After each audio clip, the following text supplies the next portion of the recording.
ମୁଁ ଶକ୍ତିଶାଳୀ ଏହା ହେଉଛି ଆତ୍ମବିଶ୍ୱାସ ଏବଂ କେବଳ ମୁଁ ହିଁ ଶକ୍ତିଶାଳୀ ଏହା କହିବା ଅହଙ୍କାର ହୋଇଥାଏ ଏବଂ ଅହଙ୍କାର ସବୁବେଳେ ମଣିଷର କ୍ଷତି ହିଁ କରିଥାଏ। ତେଣୁ ଜୀବନରେ କେବେ ବି ସାମ୍ନାରେ ଥିବା ଶତ୍ରୁକୁ ଦୁର୍ବଳ ଭାବନ୍ତୁ ନାହିଁ। ଜୀବନରେ କେବେ ବି ସେହି ଲୋକ ଆଗରେ ନିଜ ମନର ଦୁଃଖକୁ ପ୍ରକାଶ କରନ୍ତୁ ନାହିଁ ଯେଉଁ ଲୋକ ଆପଣଙ୍କ ଲୁହର ମୂଲ୍ୟକୁ ବୁଝିପାରିନଥାଏ, କାହିଁକି ନା ସେହି ଲୋକ ମାନଙ୍କୁ ନିଜ ଦୁଃଖ କହିଲେ କେବଳ ଅପମାନ ହିଁ ମିଳିଥାଏ।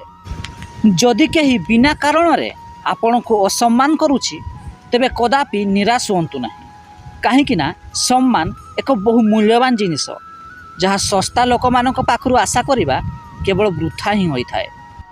କିଏ କ'ଣ ଭାବିବ, କିଏ କ'ଣ କହିବ ଏକଥାକୁ ଚିନ୍ତା କରି କେବେ ବି ନିଜ ନିଷ୍ପତ୍ତିକୁ ବଦଳାନ୍ତୁ ନାହିଁ, କାହିଁକି ନା ଏ ସ୍ୱାର୍ଥପର ଦୁନିଆରେ ଲୋକମାନଙ୍କର ଗୋଡ଼ ଟାଣିବାର ଅଭାବ ନାହିଁ।